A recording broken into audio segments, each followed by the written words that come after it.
ओम शांति। आज हमारी प्यारी गुलजार दादी जी की क्लास का टाइटल है साकार मुरली का महत्व तथा सुनने की विधि। साकार और अव्यक्त दोनों ही मुरलियों का महत्व तो है ही, लेकिन साकार ब्रह्मा द्वारा जो मुरलियां चली है और अभी जो अव्यक्त ब्रह्मा द्वारा शिव बाबा की मुरलियां चल रही है, चलाने वाला तो वही शिव बाबा ही है। चाहे पहले साकार ब्रह्मा द्वारा चलाई, अभी अव्यक्त ब्रह्मा द्वारा चला रहे हैं। माध्यम चाहे कोई भी हो, लेकिन है तो शिव बाबा की ही मुरली ना। उसमें भी साकार ब्रह्मा द्वारा जो मुरलियां चली है, उन मुरलियों में फुल नॉलेज है। फुल नॉलेज की हमारी चारों सब्जेक्ट्स है: ज्ञान, योग, धारणा और सेवा। तो साकार ब्रह्मा द्वारा चली हुई मुरलियों में आपको ये चारों ही सब्जेक्ट मिलेंगे। ज्ञान की पॉइंट्स भी मिलेंगी। योग के बारे में भी बाबा हर मुरली में कुछ न कुछ जरूर समझाते हैं। धारणा की भी बात होती है और सेवा की भी विधि सुनाते हैं। चारों ही सब्जेक्ट कवर करते हैं। बाबा ने ज्ञान की जो पॉइंट्स दी है वो अमूल्य रतन है। तो जो साकार ब्रह्मा बाबा द्वारा मुरलियां चली है, उसका महत्व ही यह है कि यह मुरली में आपको 4 सब्जेक्ट मिलेंगे, वैरायटी मिलेगी। साकार मुरली सुनने में बहुत मजा आता है। मुरली सुनने के टाइम आप यह लक्ष्य रखो कि जो पॉइंट बाबा सुना रहा है, मानो बाबा ने ज्ञान की पॉइंट शुरू की, ज्ञान की पॉइंट सुनाते सुनाते बाबा धारणा की पॉइंट में चले जाते हैं। फिर धारणा के बाद पॉइंट के बाद धारणा की पॉइंट के बाद सेवा के प्लान में चले जाते हैं। साकार मुरली में चारों ही पॉइंट्स आ जाते हैं। तो जैसे एक ही टाइम हम चक्कर लगा रहे हैं, एक ही मुरली में चारों सब्जेक्ट्स में चक्कर लगा देते। तो सिर्फ मुरली सुनने के टाइम हमारे को मुरली सुनने की विधि आनी चाहिए। डबल अंडरलाइन करें, दादी जी मुरली सुनने की विधि पर विशेष अटेंशन खिंचवा रहे हैं। सिर्फ पॉइंट्स सुन रहे हैं ये नहीं, सुनते सुनते कभी थकावट हो सकती है, बोर भी हो सकते हैं। जैसे बच्चों को नींद में सुलाने के लिए माँ लोरी देती है, तो नींद न भी आनी हो तो भी लोरी सुनते सुनते आ जाती है ना। तो यदि थकावट है और मुरली सिर्फ सुन रहे हैं, तो यह मुरली कभी कभी लोरी का काम कर देती है, नींद ले आती है। लेकिन वास्तव में मुरली सुनने की जो विधि है, उसी प्रमाण सुनो।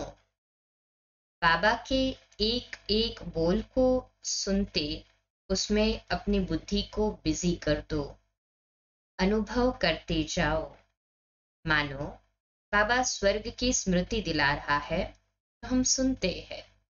ठीक है, सतयुग में एकता थी, एक धर्म था, एक राज्य था और वहां दुख नहीं था, अशांति नहीं थी। सुन तो लिया, रिपीट भी कर लेंगे, लेकिन सिर्फ सुनो नहीं, बिल्कुल उस सतयुग के समय में आप पहुंच जाओ, अनुभव करो। हाँ, हमारा राज्य था। बाबा क्या याद दिला रहा है?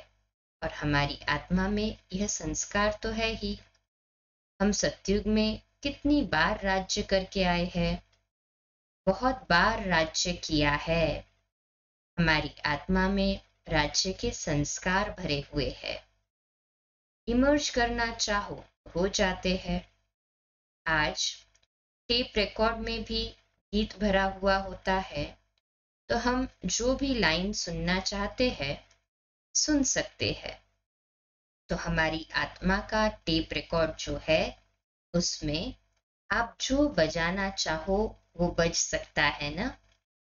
इसलिए जिस समय बाबा कोई ज्ञान की बात सुनाते हैं उस समय सिर्फ सुनो नहीं, वहां पहुंच जाओ। कभी बाबा कहते हैं परमधाम में शिव बाबा के साथ तुम आत्माएं निराकार थी, बिंदु थी, परमधाम पहुंच जाओ। बाबा कह रहा है परमधाम और आप वहां अनुभव कर रहे हो। बाबा ने मुरली में परमधाम कहा और हम परमधाम में पहुंचकर बाबा के साथ वो परम सुख का अनुभव करें। आत्मा परमधाम में एकदम बिंदु स्टार मुआफिक थी, सूक्ष्म थी। हो जाओ सूक्ष्म। सुनते सुनते भी सूक्ष्म होने की अनुभूति कर रहे हैं ना सभी, ऐसे ही मुरली सुनते भी उसी अनुभूति में खो जाओ तो बहुत मजा आएगा। अनुभव करो आत्मा का। बुद्धि रूपी विमान रॉकेट से भी तेज है। तो मुरली सुनते सुनते सिर्फ सुनो नहीं, लेकिन अनुभव की सैर करो। परमधाम घूमकर आएंगे, स्वर्ग घूमकर आएंगे, संगम युग घूमकर आएंगे, तो कलयुग दुखधाम भी घूमकर आएंगे। बाबा तो वैरायटी पॉइंट्स लेते हैं ना मुरली में। सारा ही चक्र एक मुरली में बाबा हमको लगवाता है। तो उस अनुभव में चले जाओ। जैसे बाबा कहते हैं स्वदर्शन चक्रधारी बनो। तो स्वदर्शन चक्र माना क्या सिर्फ यह रिपीट करना कि सतयुग में हम ऐसे थे, हमारे 8 जन्म हुए, फिर 12 हुए, फिर द्वापर कलयुग में 63 जन्म हुए, सतयुग में एक धर्म था, फिर द्वापर में और धर्म आए। तो कहते सिर्फ सुनने के लिए नहीं सुनो ये मुरली की या ज्ञान की पॉइंट्स। बाबा और क्या कहते हैं कि उसको हमें रियलाइज करना है। तो दादी जी विशेष कह रही है मुरली सुन रहे हैं, बाबा की भगवान की मुरली सुन रहे हैं, तो ये नशा रहना चाहिए। तो स्वदर्शन चक्र को रिपीट करने में कितना टाइम लगा? चारों ही युगों को रिपीट कर लो, घूम के आ जाओ। सतयुग में 8, त्रेता में 12, द्वापर में 21, कलयुग में 42 और ये संगम युग का एक जन्म। सेकंड में 1 मिनट में रिपीट कर लेते हैं ना ये तो, अर्थात कि 1 मिनट में चक्कर लगा लेते हैं। स्वदर्शन चक्र को रिपीट करने में कितना टाइम लगा? 1 मिनट। तो क्या यही स्वदर्शन चक्रधारी बनना है? क्या यही रिपीट करते रहे? इसको स्वदर्शन चक्र थोड़ी ही कहा जाता है। कहने का भाव नहीं है, सिर्फ अनुभव करना है। अनुभव करो सतयुग में 8 जन्म थे, तो सतयुग में क्या हमारी स्टेज थी? आत्मा की स्टेज क्या थी? गोल्डन एज क्यों कहा जाता है? उस अनुभूति में खो जाओ। सतयुग में जब हमारे 8 जन्म थे उस समय आत्मा की स्टेज कितनी सतो प्रधान, प्योर, एलिवेटेड थी। तो उसे गोल्डन एज कहते हैं। तो गोल्डन एज क्यों कहते हैं?